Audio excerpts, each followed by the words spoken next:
আজকের ক্লাসে আমরা পঞ্চম শ্রেণীর দশম অধ্যায়ের লেখচিত্র সম্পর্কে জানব। দেখো, প্রথমে আমরা দেখি লেখচিত্র জিনিসটা কি। এই যে দেখছো একটি গ্রাফ কাগজে এই যেগুলো আছে এই দাগগুলা, এগুলাকে আমরা বলবো লেখচিত্র সমন্বিতভাবে। কিভাবে এটি আঁকে সেটি সম্পর্কে আজকে আমরা জানব। দেখো, প্রথমে দেওয়া আছে একটি ক্যারেক্টার, সে বলছে যে প্রথম ঘন্টায় 12 কিলোমিটার, দ্বিতীয় ঘন্টায় 9 কিলোমিটার, তৃতীয় ঘন্টায় 8 কিলোমিটার, চতুর্থ ঘন্টায় 10 কিলোমিটার এবং পঞ্চম ঘন্টায় 11 কিলোমিটার দূরত্ব অতিক্রম করেছে। এখানে আমাদের যে উলম্ব বরাবর আছে যে দিক, সেখানে আমরা দূরত্ব রাখবো এবং আমাদের এই যে আনুভূমিক যে বরাবর, এখানে আমরা সময় রেখেছি প্রথম ঘন্টা, দ্বিতীয় ঘন্টা, তৃতীয় ঘন্টা, চতুর্থ ঘন্টা, পঞ্চম ঘন্টা। আমরা আগের যে আয়তক্ষেত্র আঁকিছিলাম তখন কি করতাম, যে ধরো প্রথম ঘন্টায় 4 কিলোমিটার যেত, তাহলে এই বরাবর একটি নিয়ে এইভাবে কাটতাম এবং এখানে মার্কিং করে দিতাম। তারপর যদি বলা হতো দ্বিতীয় ঘন্টায় 6 কিলোমিটার, তাহলে এই যে এইভাবে যে এরকম যেতাম, তারপর এইভাবে করে দিতাম, মাঝখানে কোনো গ্যাপ থাকা যাবে না, এরকম নিয়মকানুন ছিল। কিন্তু এক্ষেত্রে একটু ভিন্নতা হবে। এই যে লেখচিত্রে আমরা শুধুমাত্র ডট দিব যেই জায়গায় আছে এবং পরবর্তীতে সেই ডটগুলা যোগ করে দিব আমরা। দেখো, প্রথম ঘন্টায় 12 কিলোমিটার গিয়েছে, তাহলে এই যে প্রথম ঘন্টা এবং 12 কিলোমিটার, তাই এখানে আমরা একটি দাগ ফোঁটা দিয়ে দিব, এই ফোঁটাটা রেখে দিব।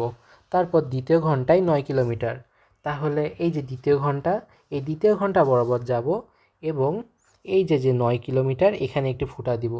ঠিক তেমনিভাবেই আমরা তৃতীয় ঘন্টার জন্য 8 কিলোমিটার, এই যে 8 কিলোমিটার এখানে একটি দিব, তারপরের ঘন্টার জন্য 10 কিলোমিটার এবং তারপরের ঘন্টার জন্য 11 কিলোমিটার, এই যে ডটগুলা দিয়ে দিব। এই ডটগুলা দেওয়া শেষ হয়ে গেলে আমাদের সর্বশেষ কাজ হবে এইগুলা যোগ করে দেওয়া। এগুলা স্কেল দিয়ে খুব সুন্দর করে আমরা একে অপরের সাথে যোগ করে দিব। কখনোই এই শেষ বিন্দুর সাথে প্রথম বিন্দু যোগ করব না।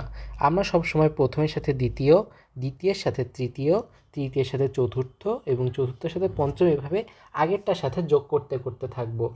আমরা কখনোই শেষটার সাথে প্রথমটা বা দ্বিতীয়টার সাথে চতুর্থ এভাবে যোগ করব না, পরপর যোগ করতে থাকবো।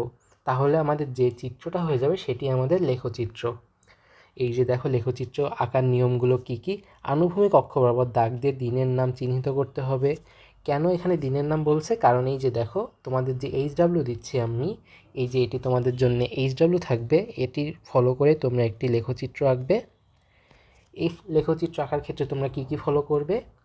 আনুভূমিক অক্ষ বরাবর দাগ দিয়ে দিনের নাম চিহ্নিত করবে এবং উলম্ব বরাবর বৃষ্টিপাতের যে কত মিলিমিটার বৃষ্টিপাত হচ্ছে সেটি চিহ্নিত করবে। তারপর বিন্দুগুলো বসিয়ে সেগুলো যোগ করে দিবে।